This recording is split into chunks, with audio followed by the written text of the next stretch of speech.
Well, good afternoon, guys. It is April 21st, and I'm right along the Jordan River Parkway, which of course runs right beside the Jordan River.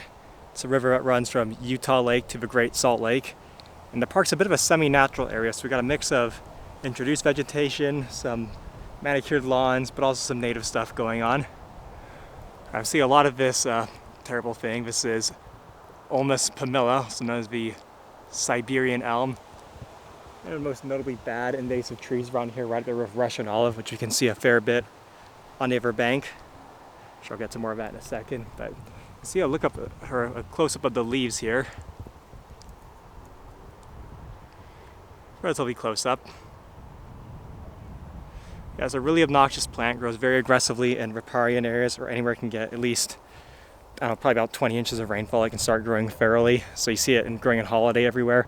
But just not a good quality plant for the region. Super aggressive, sucks water like nothing else. I don't think it's really good for us producing a lot of shade, but we do got some more native stuff, which is nice to see.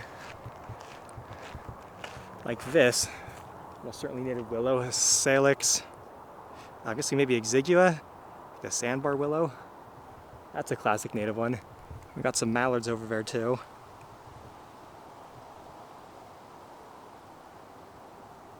Yeah, we got a lot of these kind of stick-like willows in Utah. Not super tall tree-like ones like you might get more in Eurasia. We got a few of them, like the peach leaf willow. That one gets kind of tall and is, I'm pretty sure, pretty native. But let's see what else there is. Now, the Jordan River Parkway is something that more or less exists along the entire stretch of the Jordan River through Salt Lake County. Well, I guess with the exceptions of the northern portions once you really start getting towards Great Salt Lake, because the surrounding neighborhoods there are mostly industrial, not really commercial or residential like you get here. But yeah, in these places you more or less get this park everywhere. Kind of a little bit broken up by roads, but you know, what can you do? It's kind of a cool spot because, as I said, it's semi-natural. These willow thickets look kind of nice, the Salix exigua. But, said, lots of human use, lots of weeds come through here. It's not the most well-maintained place. Certainly not with like a crew to control the weeds. You see a lot of this Lepidium draba, or Whitetop. It's a member of Brassicaceae native to Eurasia, I believe mostly South Europe and Western Asia. It's just really obnoxious. Imagine it must be an annual like most of the invasive weeds around here. A biker just came by, which that's another thing I don't like about filming in a place like this, is that not only is it not really that much native vegetation, but there's a lot of people here, and I kind of just don't like filming around people. I find it a bit annoying and aggravating thing to have to do. I feel like I'm just kind of being weird in front of other people, but that's a great reason to be here so I can practice doing that. Well, we got a nice Populus fremontii. That's probably the most common native tree you see around here, along with the box elders, which I'll get to in a second. The Fremont Cottonwood, very important native riparian tree.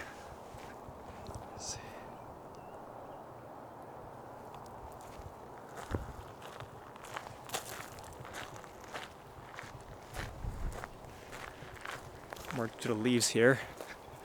Let's see.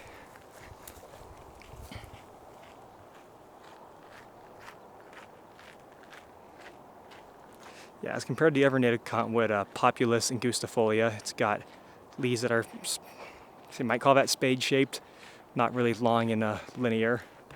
Not linear, more like lanceolate.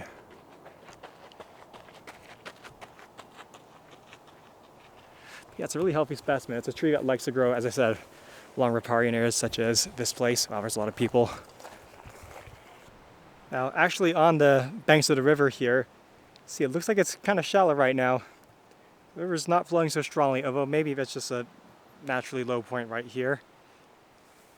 But I'm not going to be surprised if it's going to be like this for most of the year, because most of our snow melt, I think, is melted off already. And we're probably not going to be getting much rain to replenish it, so not going to be such a great year for just water in general. Probably not for super vigorous plant growth either, because, you know, that obviously depends upon water, and this is probably the worst snowpack year in recorded history. I don't think there's any worse ones yet, I don't know, but it's not good. Now here it seems like we got a nice big patch of the native Rosa woodsii.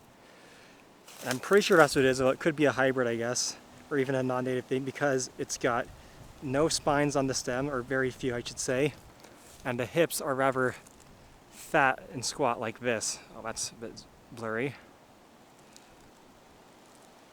Yeah, like that. And otherwise, it just looks very similar. The Rosa woodsii tends to be a lot gentler, less spiny, thorny, prickly, whatever you want to call it, than the non-native crap ones. Some of them have the really vicious recurved hooks, like dog roses have, for instance, though. Maybe this one isn't something non-native. I can't really tell you. Now, this is a very residential area, obviously, so there's a lot of introduced ornamental plants in the neighborhood, and some of them might escape occasionally, such as this plant, which is, I believe, Lycium barbatum, also known as the Matrimony Vine.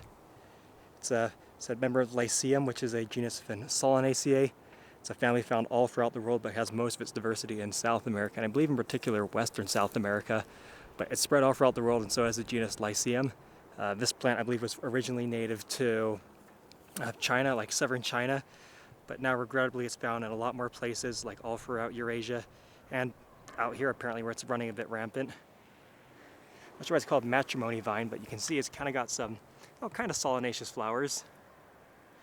Lyciums, there are some native lyciums, not exactly in this area, but in the mountain west, like particularly in the Mojave Desert and Sonoran Desert, they got the so-called box forms like Lycium andersoni and Lycium cooperi, which I saw at least one of those when I was recently in Death Valley. But yeah, there's also a native Lycium to the Hawaiian Islands, which I can't remember if I got that in my video when I was at Cayena Point. But anyways, it seems to be growing all over here, and it's a little interesting.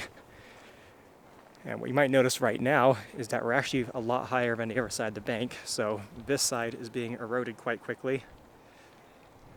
Maybe not quickly, but I don't think they want it to erode very quickly because it's going to start affecting houses on the other side. But we're probably about like 20 feet above the other bank here, not even at the tallest point. I hope I'm not talking too fast. Another thing I'm trying to practice right now is holding my camera a little bit more steady. I think a good way to do that is by holding the lens, which I'm doing now, versus just holding the camera by itself. So if I can pull the strap taut, that helps as well. When I look down there, got some of the Phragmites australis, which I can't believe I've not talked about yet. The invasive reed that's all along the Jordan River and all along the Great Salt Lake and Utah Lake, and pretty much anywhere it can get a tiny bit of water will start growing and popping up.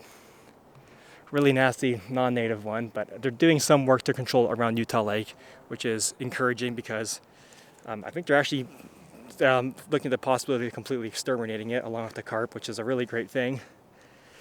Of course, we got this plant, which I've neglected to talk about until now, the bulbosa, I believe annual grass, which is notable for, I believe, reproducing clonally by producing these propagules. So these aren't just like actual like awns like you see on regular grass seeds. These are actual new grass sprouts that are going to fall into the ground. So it's like getting a head start and nourishing its babies before they fall into the ground and start growing some other time. So the propagule is basically a partially germinated seed that's growing directly on the plant. I got mangroves typically produce propagules as well. Oh, there's a lot of gnats here. That's disgusting.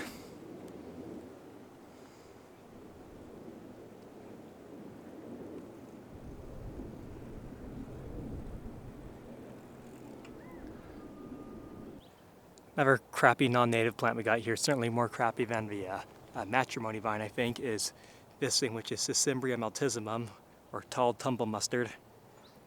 Plant typically native to the deserts of Southwest Asia and North Africa, broadly that region. I'm not entirely sure, but I know that's a pretty noxious non-native plant. Saw quite a lot of it when I was at Snow Canyon in St. Georgeville. Unfortunately, I didn't make a video there. Really wish I did, though. Saw some cool stuff. Can't see where the smooth sumac went. But I'm seeing other few native plants, some of which must have been growing here for a while, which is great to see. Among them this Cercocarpus latifolius, or curly mountain mahogany, a classic of typically rockier mountain brush sites. Seems to be doing quite well here. It seems like it might have naturally been a bit of a rocky exposure in the past. But that's always a good one to see. Tough member of Rosaceae. Speaking of which, there's this either Amelanchier utahensis or Amelanchier alnifolia, which I think it's the latter actually. It looks a bit more like the latter, and this is a bit of a wetter site, so I imagine this is the one to be growing here. So these look really nice and green though. You can't really fully rule out Utahensis typically. Well, I mean, you often can, but not in this case. Actually, Utahensis is a little more blue, so I'm pretty sure this is alnifolia. But again, it's kind of hard to tell without really digging into the flowers. And of course, we got this thing here, one of my favorites. This is Ribes aureum, or the golden currant, which is a nice one because it doesn't got any thorns or spines or annoying prickles like almost every other currant species you'll find around here. See these long, tubular yellow flowers and some really delicious fruit, though it's not quite ready yet. You can see those nice inferior ovaries developing into the fruit right there. My goodness, I gotta get a macro lens for this camera. That's one thing, it's probably one of the biggest things I could do to actually improve the quality of my videos, I think, is getting a macro lens. But yeah, Ribes aureum, great species around here, typically on foothill, like 4,000 to 6,000 elevation. Always love to see it. And this, I'm pretty sure, is once again Betula occidentalis. A bit high on the banks, so I wonder if its roots are super deep down because it's typically a riparian species. And I don't want to say too much else to say about that. The only other species that could perhaps be confused with is Ulmus incana. And to be honest, I don't know how to tell them apart at all, but it's whatever. And here we got either Symphorocarpos rotundifolia or Symphorocarpos aureophilus. It's certainly a species of native snowberry, I believe. So I hope it's one of the native ones. It looks like one of the native ones. It's in Caprifoliaceae, so it's related to the honeysuckles, actually very closely, which we do got at least one native species of, which Lemnicera involucrata, or twinberry. Nice to see that. It's a nice educational platform here, but what I really like to see over this way is, look at these trees. These are Robinia pseudoacacia, or black locust. And what's really nice about this is that they seem to be dying like they've been poisoned. So hopefully the city or whoever manages the park, probably the county, decided to take matters in their own hand and just poison them and get rid of them because they're super crappy invasive species. That one's dying too, which makes you think, or maybe it got sick or something, I don't know. Whatever it is, good riddance, I say. We got some fresh foliage down there, sadly. Hopefully something's done about it. And these other ones seem almost completely dead. So either they're poisoned or maybe they got attacked by insects. Either way, man, this is probably giving the people who live around Miller Bird Park a bit of a stroke if they were to see this. I'll have to tell you guys that story eventually.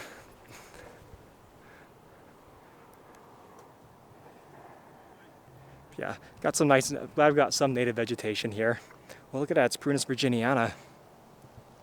Native chokecherry in full bloom. Look at those almost phallic-looking inflorescence they got. Well, I was hoping to finish up with Sagittaria cuneata, because I know it grows around here, but I think it might actually emerge later than I thought.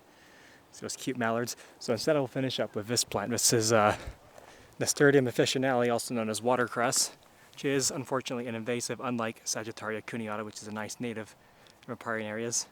But anyways, it's a plant in brassicaceae that grows directly in water like this. And yeah, I'll just say aside from it's non-native, it was brought over as a food source because it grows very easily anywhere where it's wet and it's super easy to harvest and process. So if you're interested in foraging, please think about coming down and pulling some of these, and hopefully to the point they don't grow anymore because they're a pretty obnoxious invasive otherwise, but they are nice and edible and smell, from my experience pulling them, a lot like horseradish. But yeah, hope you guys enjoyed this video. Thanks for watching and see you next time.